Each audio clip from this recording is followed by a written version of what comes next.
तो ओपनएआई के CEO Sam Altman हम सबको एक बहुत बड़ी डील ऑफर कर रहे हैं। एक ऐसी डील जो हमारी दुनिया को हमेशा हमेशा के लिए बदल सकती है। सोचिए, एक तरफ तो वादा है कि इंसानियत की सारी बड़ी बड़ी मुश्किलें हल हो जाएंगी, और दूसरी तरफ मांग है कि हम अपना सब कुछ, अपना कंट्रोल, अपने सारे रिसोर्सेज उन्हें सौंप दें। आज हम इसी डील की हर परत को खोल कर देखेंगे, स्रोत के आधार पर। और ये वादा सच कहूं तो किसी जन्नत से कम नहीं लगता। ऑल्टमैन का विजन देखिए, वो एक ऐसी दुनिया की बात कर रहे हैं जहां एनर्जी और हेल्थ जैसी बेसिक जरूरतें मतलब लगभग मुफ्त हो जाएंगी। और ये सिर्फ कोई टेक्नोलॉजी में एक बड़ा जंप नहीं है, नहीं, ये तो गरीबी से लेकर क्लाइमेट चेंज तक हर बड़ी प्रॉब्लम का सल्यूशन बताया जा रहा है। लेकिन इस सुनहरे भविष्य की एक कीमत भी है, और वो कीमत बहुत बड़ी है। स्रोत बताते हैं कि ओपनएआई अपने इस विजन को हकीकत बनाने के लिए पता है कितना, $1 ट्रिलियन से भी ज्यादा खर्च करने का प्लान बना रहा है। जरा सोचिए, ये रकम तो दुनिया के कई देशों की टोटल जीडीपी से भी ज्यादा है। तो ये सिर्फ एक इन्वेस्टमेंट नहीं है, ये एक ऐसा दांव है जैसा पहले कभी किसी ने नहीं लगाया।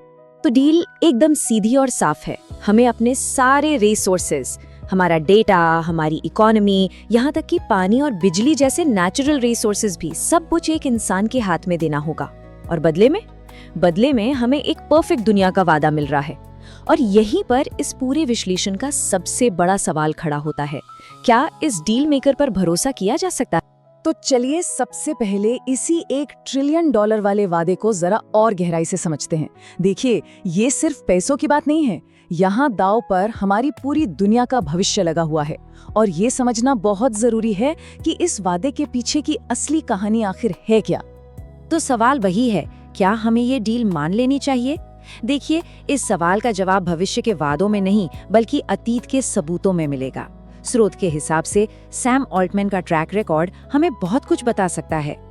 देखिए, किसी भी डीलर पर भरोसा करने से पहले ये देखना तो बनता है ना कि उसकी पिछली डील्स कैसी रही हैं। तो आइए स्रोत के आधार पर सैम ऑल्टमैन के करियर के कुछ जरूरी मोड़ पर एक नजर डालते हैं। सैम ऑल्टमैन का राइज बहुत तेज रहा है।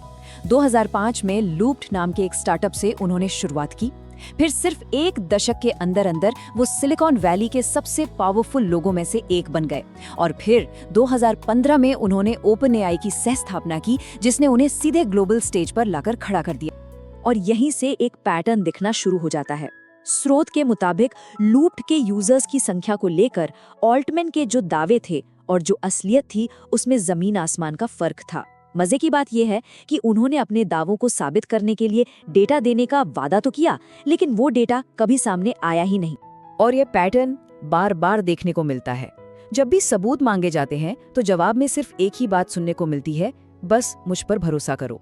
Y कॉम्बिनेटर में उनके टाइम में ये पैटर्न और भी ज्यादा साफ हो गया। स्रोत के अनुसार उन पर आरोप लगा कि उन्होंने अपनी पोजीशन का फायदा अपनी पर्सनल इन्वेस्टमेंट फर्म को पहुंचाने के लिए किया। मतलब ठीक वही काम किया जो न करने का उन्होंने वादा किया था। तो एक बार फिर वादे और हकीकत के बीच एक गहरी खाई नजर आती है। अब आते हैं उनके सबसे बड़े और सबसे एम्बिशियस प्रोजेक्ट पर, ओपनएआई। ये वही टोकरी है जिसमें हम सबको अपने सारे अंडे डालने के लिए कहा जा रहा है। तो चलिए देखते हैं कि असल में हमसे मांगा क्या क्या जा रहा है। और जब कहा जाता है सब कुछ, तो इसका मतलब सच में सब कुछ है। इस एआई को चलाने के लिए सिर्फ पैसा नहीं चाहिए, नहीं, इसे चाहिए हमारे प्लैनेट के रिसोर्सेज, बिजली, पानी। इसे चाहिए हमारा डेटा, हमारी कला, हमारी लिखी हुई बातें, और सबसे बड़ी बात, दांव पे लगी है हमारी जॉब सिक्योरिटी। अब ऑल्टमैन पब्लिक में तो यही कहते हैं कि ओपनएआई में उनका कोई फाइनेंशियल इंटरेस्ट नहीं है। वो कहते हैं, मैं ये सिर्फ इसलिए कर रहा हूँ क्योंकि मुझे ये पसंद है। लेकिन क्या यही पूरी सच्चाई है? स्रोत हमें एक बिल्कुल अलग कहानी की तरफ इशारा कर रहा है। स्रोत का तर्क ये है कि भले ही सैम ऑल्टमैन की ओपनएआई में सीधी हिस्सेदारी न हो, लेकिन वो उस पूरे इकोसिस्टम में पर्सनली इन्वेस्टेड हैं, जो एआई से जुड़ी समस्याओं और उनके समाधानों के इर्द गिर्द घूमता है। चलिए सुलझे हुए जाल को जरा सुलझाते हैं। देखिए, एआई की सबसे बड़ी प्रॉब्लम क्या है? उसे चाहिए बहुत सारा डेटा। एआई मॉडल्स डेटा के भूखे होते हैं। उन्हें ट्रेन करने के लिए इंटरनेट के एक बहुत बड़े हिस्से के बराबर जानकारी लगती है। और इस डेटा का एक बहुत बड़ा सोर्स कौन है? रेडिट। वही सोशल मीडिया प्लेटफॉर्म जिसमें सैम ऑल्टमैन की अच्छी खासी पर्सनल हिस्सेदारी है। स्रोत के मुताबिक ओपन एआई ने अपने मॉडल्स को ट्रेन करने के लिए रेडिट के डेटा को इस्तेमाल करने की डील की, जिससे ऑल्टमैन के अपने पर्सनल इन्वेस्टमेंट की वैल्यू बढ़ सकती है। एआई की दूसरी सबसे बड़ी भूख है एनर्जी। इन मॉडल्स को चलाने वाले डेटा सेंटर्स इतनी ज्यादा बिजली खाते हैं कि आप उनकी तुलना छोटे-मोटे देशों से कर सकते हैं। तो इस एनर्जी क्राइसिस का सॉल्यूशन क्या बताया जा रहा है?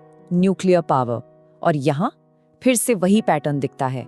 ऑल्टमैन ने पर्सनली उन्हीं न्यूक्लियर एनर्जी कंपनीज में जमकर इन्वेस्ट किया है जो इस प्रॉब्लम का सॉल्यूशन देने के लिए तैयार बैठी हैं। मतलब एक तरह से वो प्रॉब्लम भी बना रहे हैं और साथ ही उसका सॉल्यूशन भी बेच रहे हैं। अब एआई सिर्फ रिसोर्स ही नहीं खाता, ये नई सोशल प्रॉब्लम्स भी खड़ी करता है, जैसे डीप फेक से होने वाले फ्रॉड और बड़े लेवल पर लोगों की नौकरियां जाना। ये दो सबसे बड़ी चिंताएं हैं। और इन प्रॉब्लम्स का सॉल्यूशन क्या है? सैम ऑल्टमैन का खुद का प्रोजेक्ट वर्ल्ड कॉइन, जो आइडेंटिटी वेरिफिकेशन और यूनिवर्सल बेसिक इनकम यानी यूबीआई का वादा करता है। यूबीआई मतलब एआई की वजह से जिनकी नौकरी गई उन्हें एक रेगुलर इनकम देना। तो एक बार फिर वो उसी टेक्नोलॉजी से पैदा हुई प्रॉब्लम का हल बेच रहे हैं जिसे वो खुद प्रमोट कर रहे हैं। अब जरा पिक्चर को और बड़ा करके देखते हैं। ये मामला सिर्फ एक इंसान के इन्वेस्टमेंट्स का नहीं है, इसका असर हमारी पूरी की पूरी इकोनॉमी पर पड़ रहा है। अरबों खरबों डॉलर्स दांव पर लगे हैं और ये समझना बहुत जरूरी है कि आखिर ये पैसा आ कहां से रहा है और जा कहां रहा है। स्रोत एक बहुत ही दिलचस्प चीज की तरफ इशारा करता है, जिसे सर्कुलर इन्वेस्टमेंट लूप कहा जा सकता है। होता क्या है कि माइक्रोसॉफ्ट जैसी कंपनियां ओपन एआई में अरबों डॉलर इन्वेस्ट करती हैं। फिर ओपन एआई वही पैसा वापस माइक्रोसॉफ्ट की सर्विसेज पर खर्च कर देता है। तो पैसा बस एक बंद सर्कल में घूमता रहता है, जिससे बाहर से देखने वालों को लगता है कि बहुत ग्रोथ हो रही है। तो सवाल ये उठता है कि अगर ये खरबों डॉलर्स का दांव उल्टा पड़ गया तो इसका नुकसान कौन भरेगा? ओपन एआई के सीएफओ का एक बयान जो स्रोत में बताया गया है, इसका जवाब देता है। वो कहते हैं कि बैकस्टॉप मतलब जो आखिरी गारंटी है वो सरकारें हैं। इसका सीधा सीधा मतलब ये है कि अगर ये बहुत बड़ा एक्सपेरिमेंट फेल हो गया तो इसका सारा बोझ हम लोगों के यानी आम जनता के पैसे पर पड़ेगा। तो घूम फिर कर हम वापस उसी सवाल पर आ गए हैं। एक तरफ दुनिया की हर प्रॉब्लम को सॉल्व करने का एक बहुत ही शानदार वादा है और दूसरी तरफ हमें अपने सारे रिसोर्सेज एक ऐसे इंसान को देने हैं जिसका ट्रैक रिकॉर्ड स्रोत के मुताबिक खुद सवालों के घेरे में है, डील टेबल पर रखी है। अब बड़ा सवाल ये है कि क्या इंसानियत को ये सौदा कबूल करना चाहिए?